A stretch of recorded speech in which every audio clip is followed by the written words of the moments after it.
pessoal, tudo bem? Vamos para mais uma aula de Libras. Nessa aula a gente vai estar trabalhando com as saudações em língua de sinais. Em todas as línguas há um ritual de saudação. Dependendo do contexto, esse cumprimento pode ser mais formal ou informal. E geralmente é complementado por gestos. Por exemplo, você chega e já um aperto de mão, um abraço, um beijo, né? A Libras também tem sinais específicos para cada uma dessas situações. Normalmente, quando conhecemos alguém, perguntamos logo, né? Como é que você se chama? Qual o seu nome?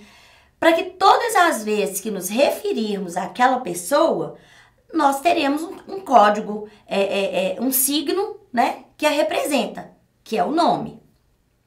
No mundo dos surdos, a pessoa tem que dizer um nome em datilologia e se apresentar pelo sinal que lhe foi dado pela comunidade surda a qual faz parte. O sinal pessoal é o nome próprio, vamos dizer assim.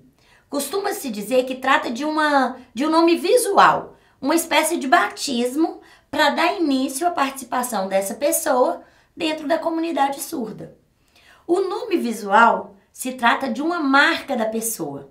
Essa marca pode ser uma característica física, uma característica emocional ou até mesmo um acontecimento marcante que possa ter originado o sinal. Então, por exemplo, o meu sinal é esse aqui. Isso aconteceu há um tempo atrás, né? Eu era professora de crianças surdas e aí, numa gincana, eles tinham que me escolher. E meu sinal antes era esse aqui, ó, porque eu usava aparelho.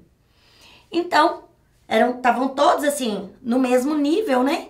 Se eles fizessem esse sinal aqui, um iria tampar o outro e ninguém saberia em quem eles estariam votando. Então, na hora, deu um insight nenhum lá, um dos surdos, que a gente não sabe precisar qual, levantou a mão e fez isso aqui, Lu. E ficou sinalizando o Lu, jogando para frente. E aí, a partir desse dia, meu sinal passou a ser esse aqui. Por quê? Porque toda vez que eles vão se referir a mim e fizer esse sinal aqui, primeira coisa, teve um acontecimento lá atrás, né? Então, isso aqui marcou aquele acontecimento e automaticamente também marcou a figura da professora Luciene. E aquilo ali se tornou o meu sinal.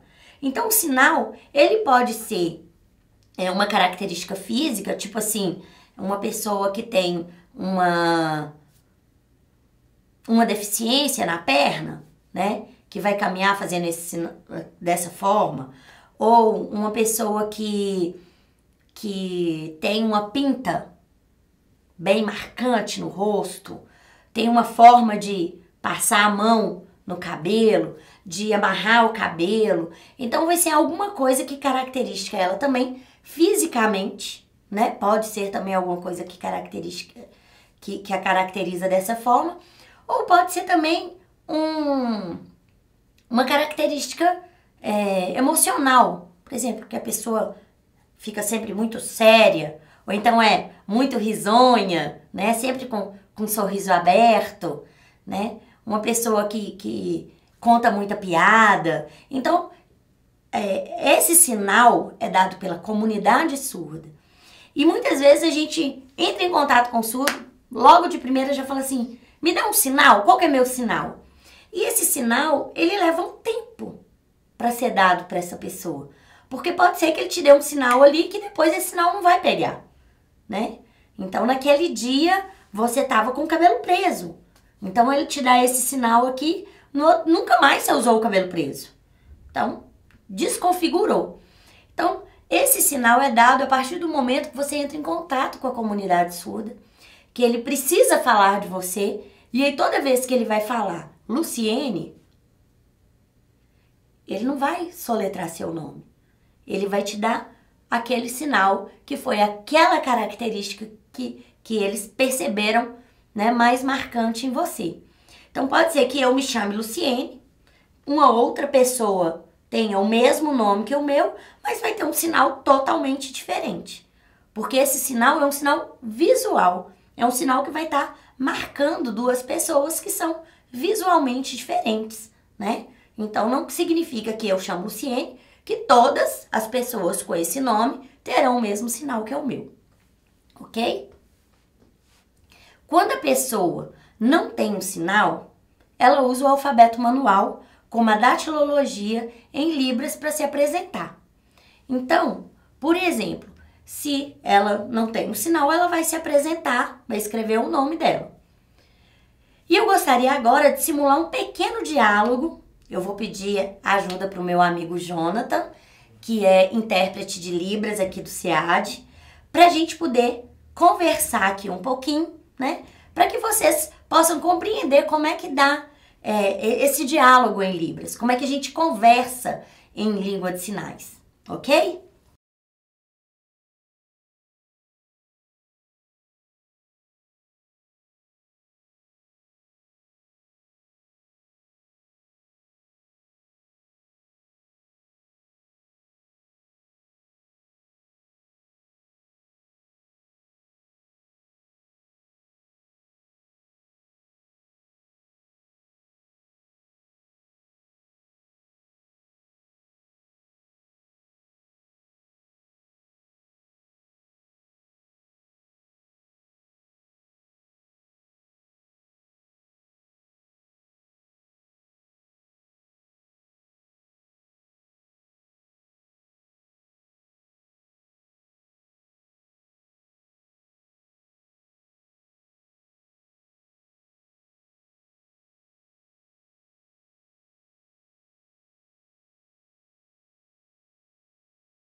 Como vocês puderam ver nesse pequeno diálogo aqui, feito por mim e pelo Jonathan, que a gente também tem expressões faciais. E aí vocês puderam perceber quando a gente vai fazer uma pergunta, quando vai responder, quando vai expressar na língua de sinais, tem também as expressões faciais. As expressões faciais na Libras podem ser gramaticais relacionadas à estrutura da morfologia. Por exemplo, elas podem marcar o grau de intensidade, o grau de tamanho, né? Por exemplo, o sinal pessoa gorda, pessoa obesa. Também pode ser pessoa magra. Quando a pessoa é muito magra.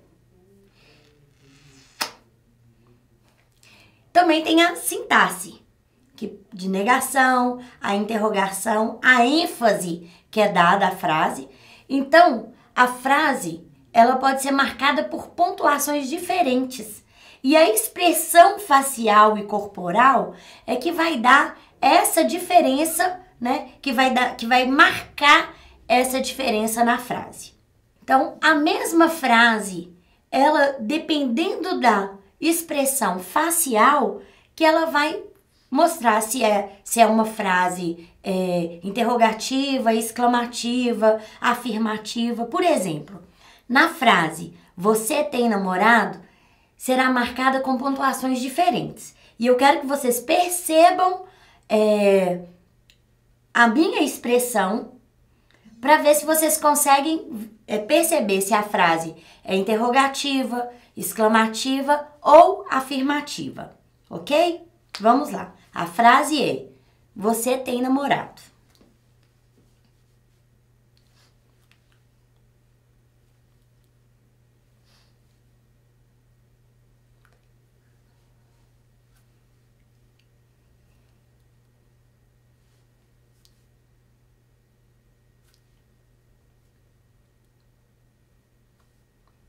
Perceberam? Conseguiram perceber quando é a frase interrogativa, quando é uma frase exclamativa e quando é uma frase afirmativa? Então, a expressão facial é muito importante nesse momento.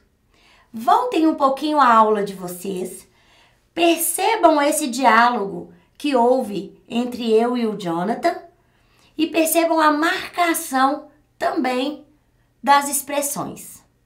As expressões faciais, elas podem ser também usadas para expressar sentimento de alegria, de angústia, de ansiedade, de sofrimento.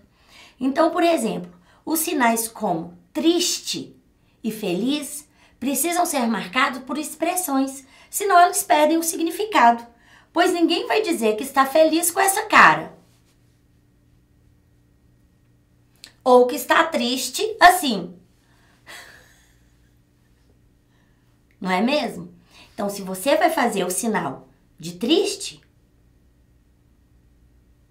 ou o sinal de feliz, tem que estar acompanhado da expressão facial ou da expressão corporal para demarcar, né, o que está sendo passado. Então, gente, nessa aula nós aprendemos alguns sinais de cumprimentos, saudações e tempo na Libras. Eu vou colocar na sala alguns glossários com sinais. Sempre os consulte para tirar dúvidas e treinar os sinais, ok? Não deixem de consultar o glossário. Então, até a nossa próxima aula e continuem treinando Libras, tá bom?